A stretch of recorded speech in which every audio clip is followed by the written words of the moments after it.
Hey everyone, welcome back to the third episode of the North Star podcast. On this podcast, I speak to several software engineers in various companies around the world. And the goal of this podcast is to hear from other people's experiences, their unique experiences, and then find some nuggets of actions or takeaways that we can apply to our own careers from their successes and their mistakes. Yeah, for this episode, I am joined by Bhupinder, and we will introduce him in just 1 second.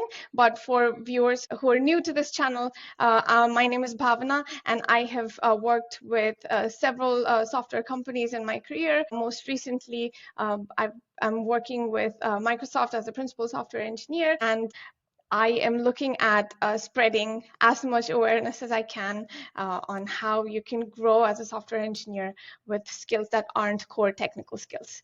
So, Bhupinder, do you want to introduce yourself? Thank you. Thank you so much, Bhavna, for having me. So I am Bhupinder. I am an engineering leader living in Berlin with over a decade of experience in tech. And I have worked with early stage startups, scale ups, tech unicorns, and one of the Fortune 100 companies. And a fun fact about me is I started coding when I was 12. And I also competed in roller skating during my school days and luckily also won some medals. So, yeah, that's a bit about me. Thank you so much for having me. That's nice. I didn't know about the roller skating with that bit's interesting. Can you tell us what was your first, do you remember what was your first software program that you wrote? I think the first when I started was in my computer science, basically class in the school. We were drawing some turtles, trying to move some turtles, and I think the language was COBOL, if I'm not not forgetting it. Then I got a computer when I was 12, and then I started looking at it and thinking like there was Windows 98 and 2000 those days. And if you remember, it used to be like you go on the C drive, it used to say like an overlay, don't delete this files and something could happen.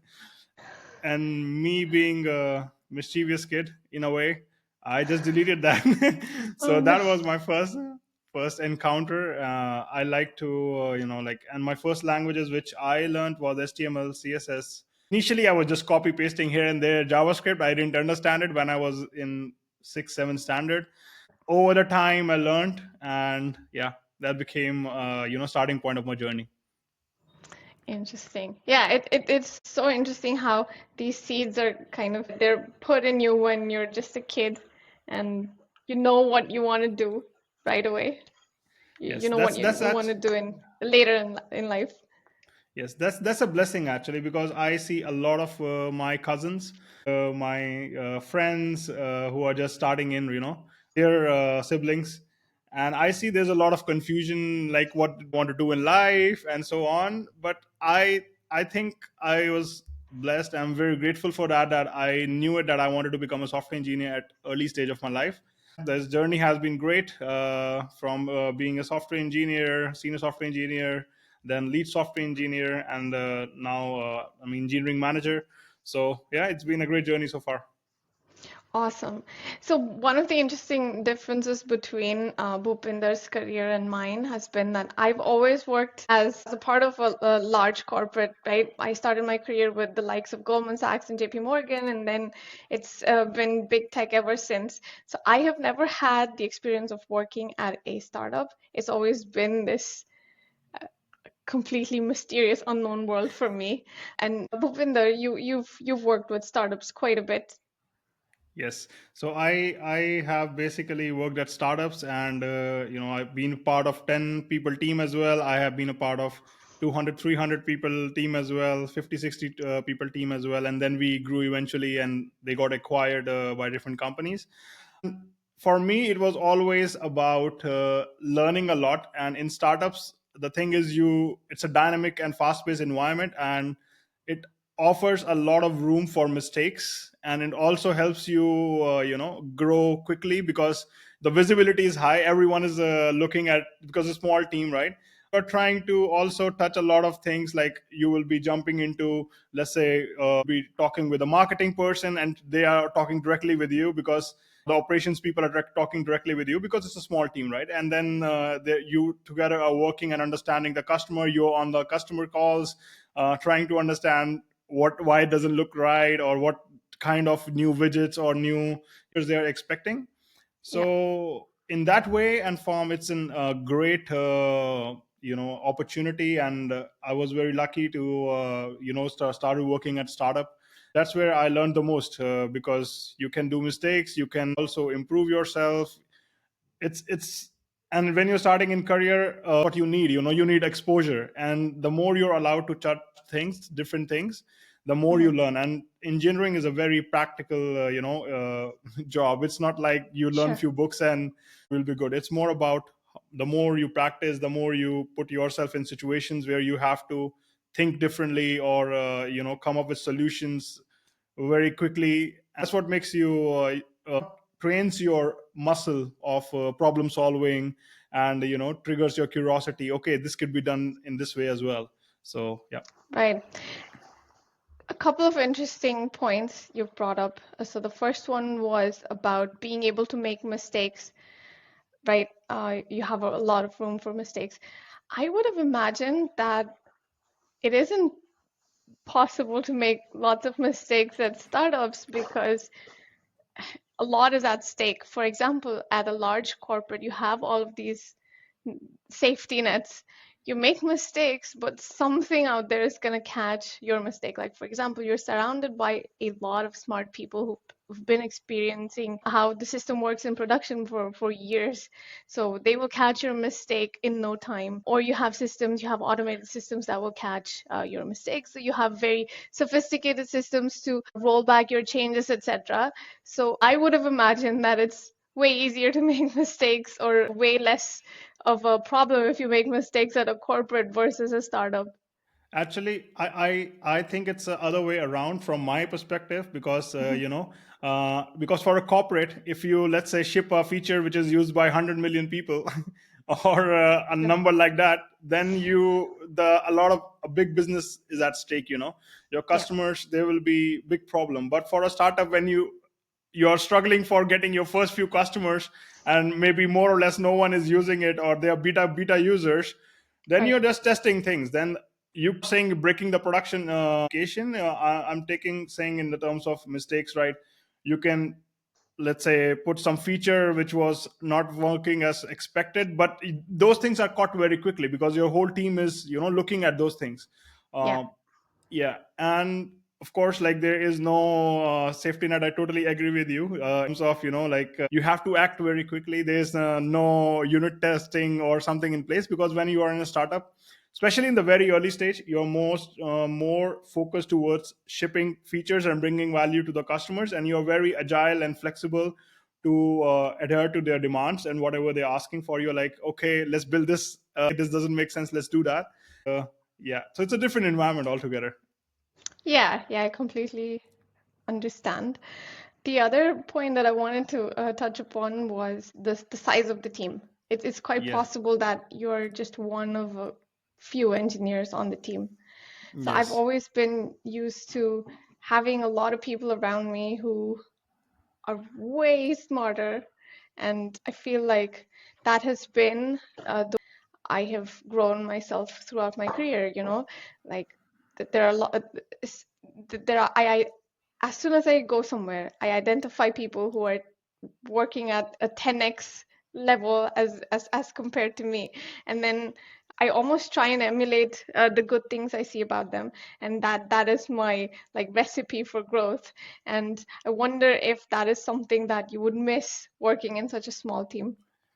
Actually, it depends who. So every company, when they start, right, there's always, they're in the startup mode, and depend who formed the company. Yeah. So the companies I worked, like, they were very experienced people, like, very seasoned engineers.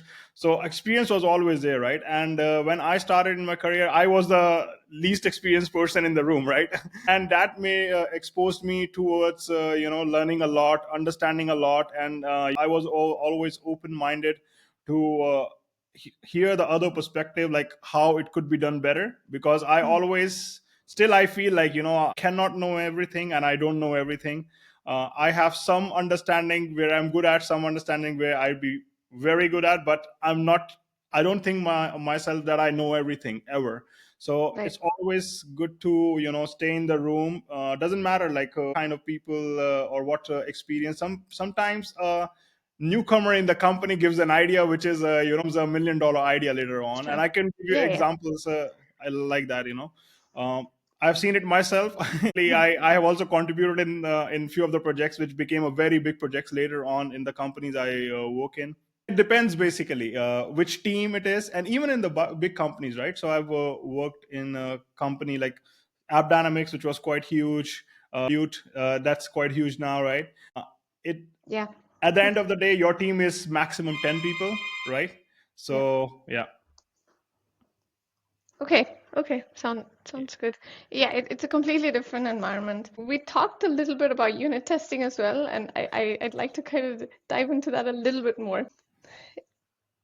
For me, unit testing is something that can be written, that can be done really quickly, that can be set up really quickly because it runs as part of your build, right? You don't need Right, special definitely. environments to run it in. Plus, with ChatGPT, etc., there and GitHub Copilot, it's become extremely easy to write unit tests, Yes. and it provides a level of safety and security for your code. Mm-hmm. Um, it it it prevents it from being tampered with when you're not looking. So Mm-hmm. I would think that even in a startup situation, even with tight deadlines, because tight deadlines come up at corporates as well, even with tight Definitely. deadlines, you I understand about more sophisticated types of testing. Maybe you don't invest in that, but I would say that skipping unit testing sounds almost wrong to my ears. Yeah, definitely, that is true. That is true. It's completely wrong. I mean, I work at big companies as well, and I Mhm. work at a big corporation as well. It depends basically what stage of the company you are in. Let's, for example, when you are a 10-person team and you're trying to just put your product out and come up with an MVP, then you're most focused towards that. Let's build features quickly. But let's say if a company already have, let's say, 50 customers and they are paying customers, then of course you want to make sure that you don't break something while you are trying to build something else, right? Yeah, So it totally depends in which in which arena the company is playing in. I would say like unit testing, integration testing, end-to-end testing, it's a must, especially for a product which is used by a lot of customers. It gives you a confidence while you are shipping out your product. yeah, Also helps you to detect bugs very quickly, because there's a large teams. Sometimes there's a crossover between different teams working on a single product. It is like a monolithic architecture, very mhm. much possible from companies. Yeah, of Like course. yeah. Yeah. So it's always depends what kind of companies are we talking about. But for a startup, like a 10 people startup who's just starting up, they don't really care about the test. I When I was in a startup, like when 10 people started, that was a long time ago, right? Now, Mhm. as you said, like you have Copilot, you have all these tools. This, if you can leverage that, why not? Yeah. Yeah, yeah. It sounds like you have no benefit from skipping it because it's gonna save you very less time, but it's gonna give you a lot more in benefits than what it takes in terms of time.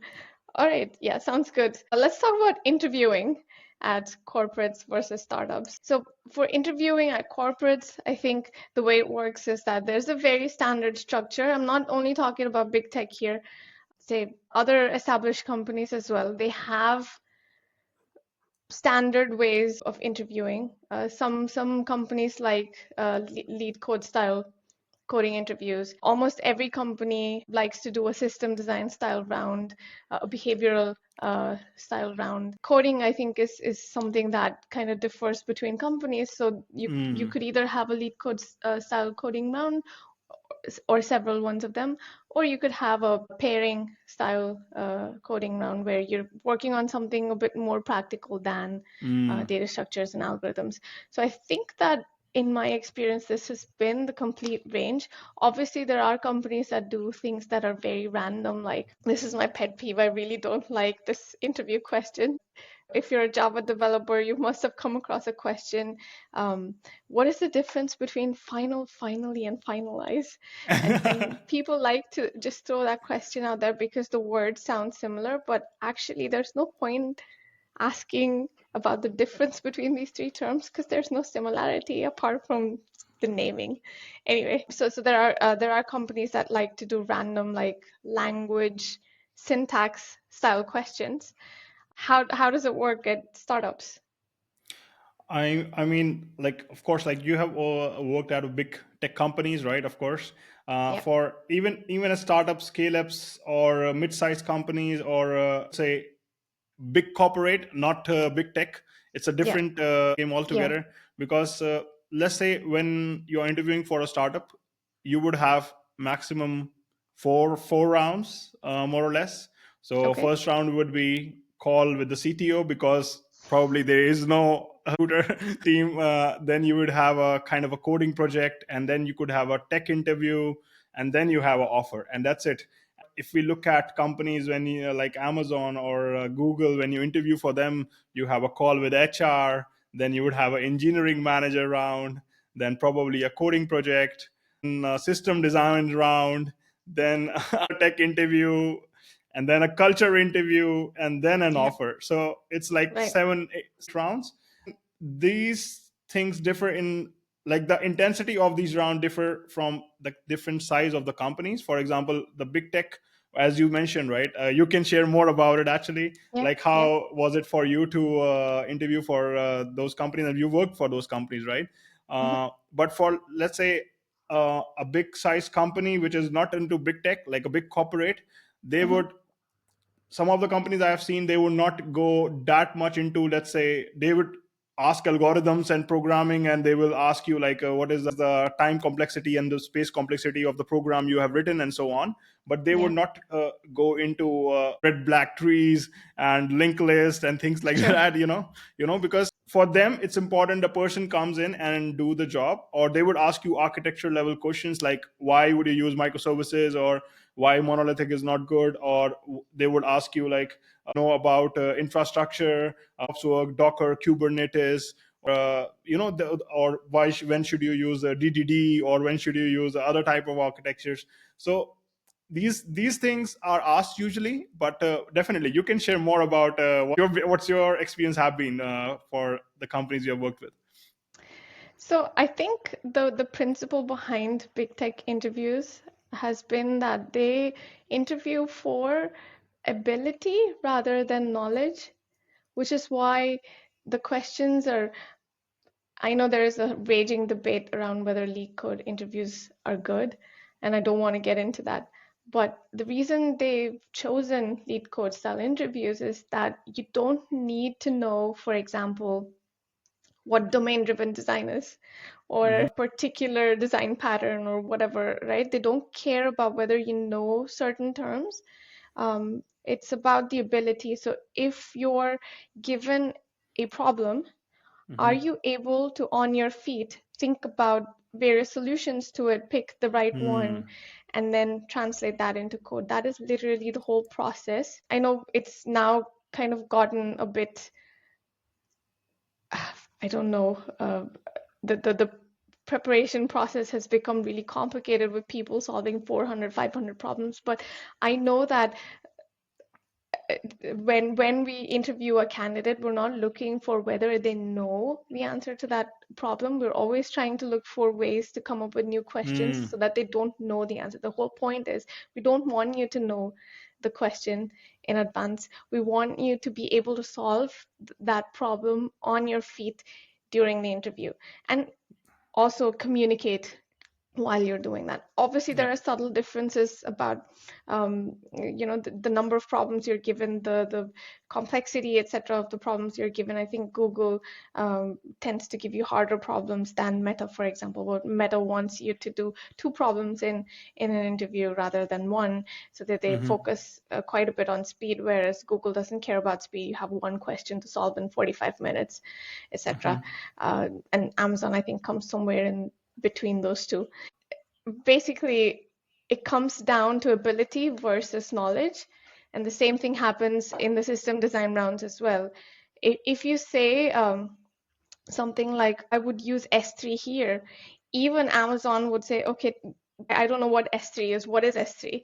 And then they want you to talk to them in very generic terms like, okay, this is an object storage, and I would choose an object storage because of, Yep. reasons 1, 2, and 3. They don't care if you've never heard about S3, for example.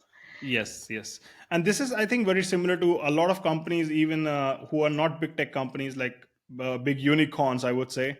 They Mhm. do the similar things as well. They would not go into, like, maybe not go into link list and, trees and graphs.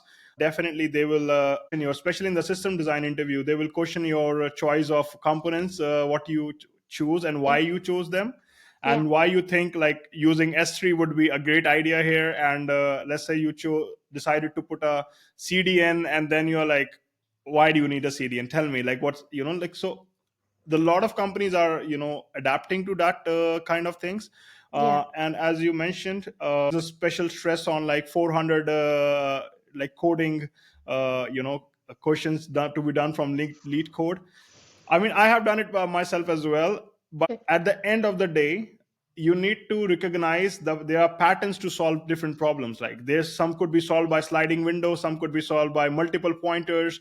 It's at the end of the day, you are trying to come up with a solution which is less space, is quicker to Yeah, execute, right? Because yeah. listening to an interview recently, I think it was by, not really sure, but it was, I think, by Vinod Khosla.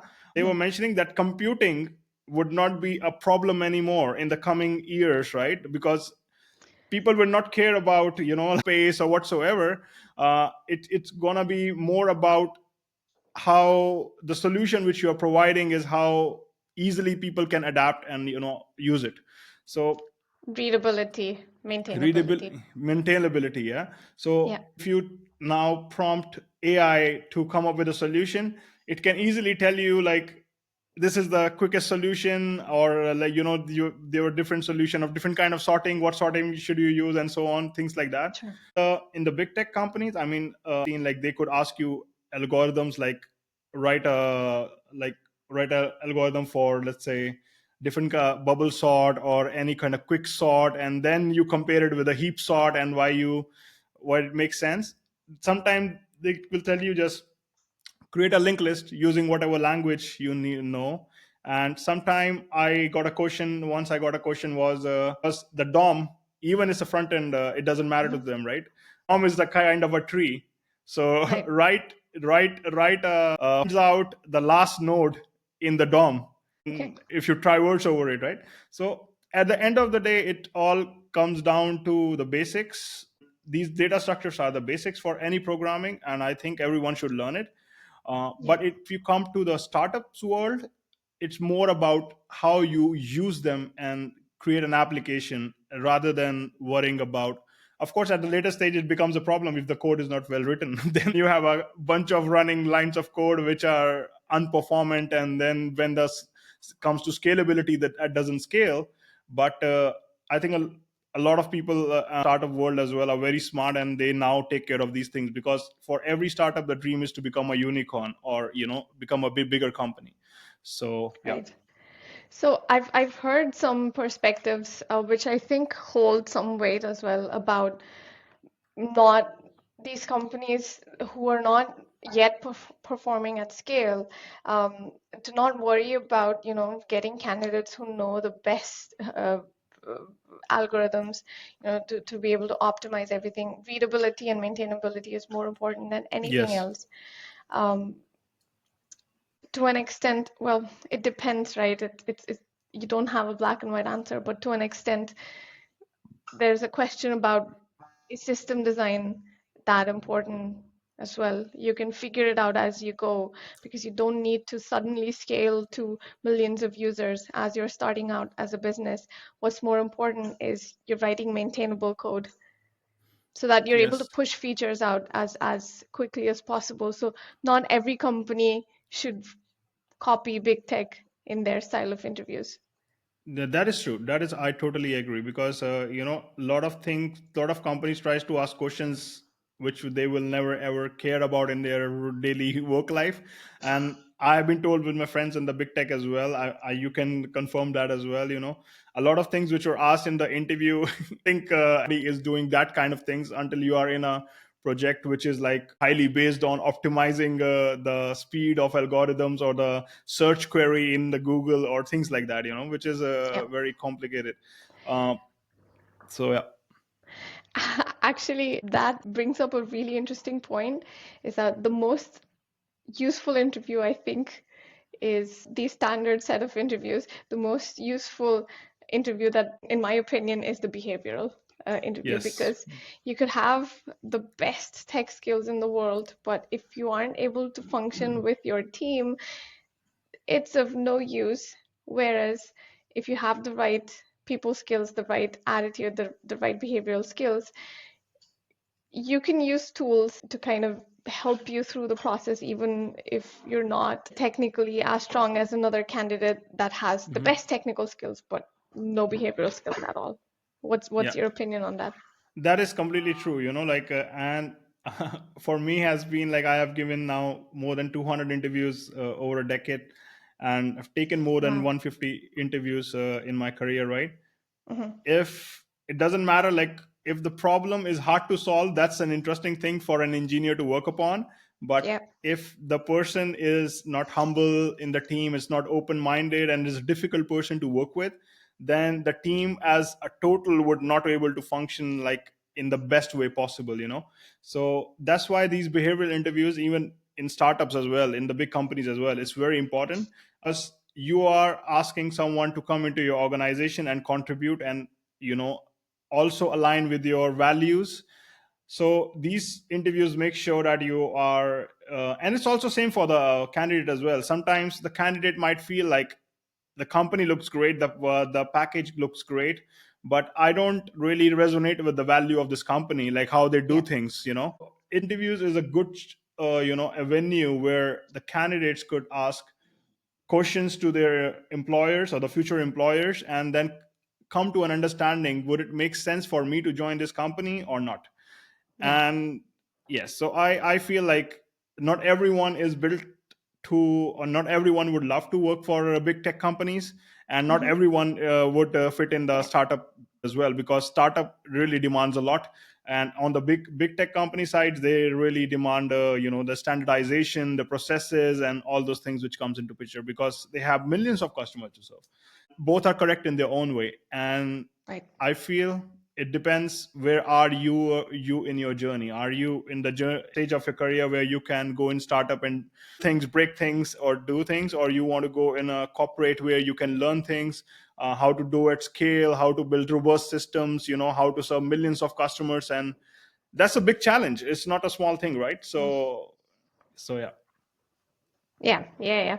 If anyone is thinking about whether to make a choice between these two companies, I think that really sums it up well. There is a little bit to be addressed about work-life balance as well. And it depends Yes. company to company, right? I don't think that the work-life balance at Google, for example, would be the same as Amazon, uh, or Meta, or Microsoft. They all have different philosophies and different cultures around the topic of Yes. work-life balance. But I've heard, I've always heard really bad things about work-life balance at startups. What's been your experience? I think, see, how I see it is like, I would not deny that. Like, when you are just starting up in your career, you're Hmm. very excited and you are in your early 20s, and then Yeah. you feel like you will, win the world, and you are ready to give in all, and you have that energy and, like capacity to do that. And I have Right. done it as well. I working at till 1 a.m. Trying to figure out things.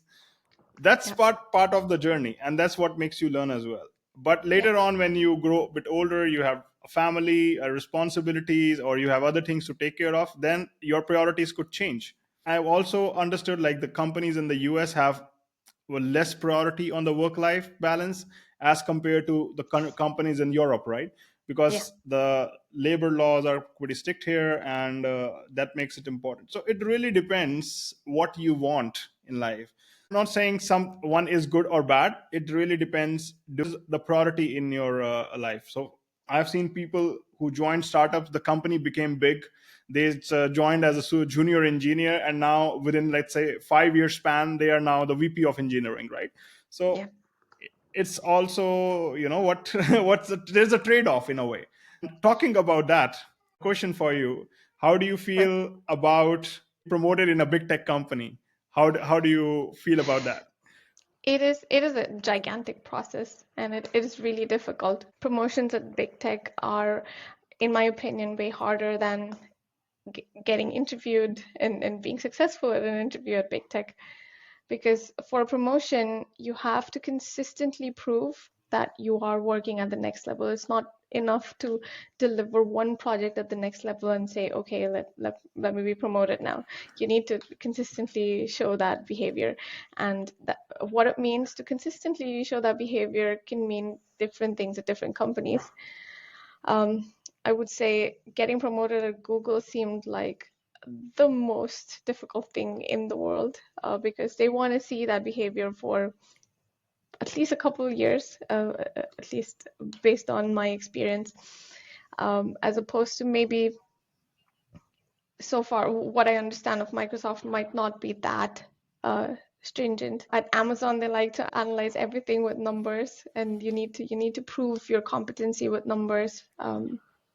So yeah, promotions are a complicated topic at big tech. You need to work on documenting every single win that you have.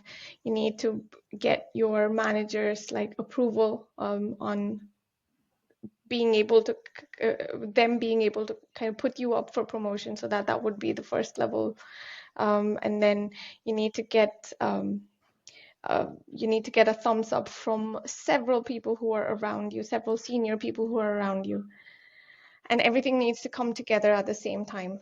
It's not uncommon for people to get rejected for promotions multiple times before they're accepted. So that is usually the norm. Nobody gets promoted the first time they're put up anyway. So yeah, it is hard. It's hard, right? That's what I've heard Yeah, as well, like from my friends in the big tech. And also, even it's hard for even the big unicorns, or I would say the big companies, not in the big tech, not the fang. I'm not talking about the fang or mang, whatever is people like to call these days. yeah, uh, but it's a process, like you have to go through several reviews. Like some companies have even quarterly feedback cycles, which is, in my opinion, is kind of too much, like in the sense. But it works. Like different companies have different culture. You get into a company, then you need to understand like how it will work. Can I make it happen, not make it happen? And a lot of people just switch companies as well because of that reason. yeah, But for the big tech, I've heard that people like to come the company and maybe stay for many years, and if they don't get the promotion, they switch to another company, right? And that's yeah, fairly fine, because everyone wants growth in their career, and everyone is different. I have seen in Europe people declining promotions, which would be very interesting to you to hear. yeah. uh, I don't think I'd ever do that personally. yeah, so I mean, some people don't want promotion, and that's Yeah, also fine, because you know everyone sees it differently, because yeah, with promotion, it comes with a responsibility. Maybe some people are ready or not ready, and that's completely fine, in my opinion, right? yeah, So yeah. yeah, yeah. So bringing you back to the topic of interviewing, I think I want to sum it up by saying that promotions anywhere in any company ends up being a lot more subjective than the interview, which is still there's a level of subjectivity in the way interviewees are judged, but it's not as subjective as judging promotions. So, bringing you back to the topic of interviews, so you have kind of dedicated yourself to um, generating training material for interviews, and you have a book coming up on the topic of interviews. Do you want to talk about that? Yes, thank you. That's actually been a great journey. Like 3 years of dedicating myself to writing this book. The book is Mhm. called Interview Champion. Why I wrote this book was in 2020 when things were going left, right, center in the world. You know what I'm talking about. Yeah. Yes, so there were, the companies. Some companies were doing good, some companies were not doing good, right? So I got some opportunities. People, usually reach out to me on LinkedIn. Some recruiters, and right. So I took those opportunities, and for a big company or any good opportunity, it takes at least 2 months to interview. Like if there is a big company, there will be 5 to 6 or 7 rounds sometime, and Yeah. then you will have to go through that. I failed back to back for 3 companies, and I was like, "What is wrong here?" Because I didn't fail in the technical rounds. I failed in like the team interview round. They said like I was speaking fast, and they couldn't. And the manager said he couldn't understand Interesting. me, Okay. and I was surprised because I always got a feedback from my managers that I'm good in communication, I do it very effectively. And Right. then it came to me, right, that because in Europe it's very multicultural, it's very diverse, and English is not the first language, right?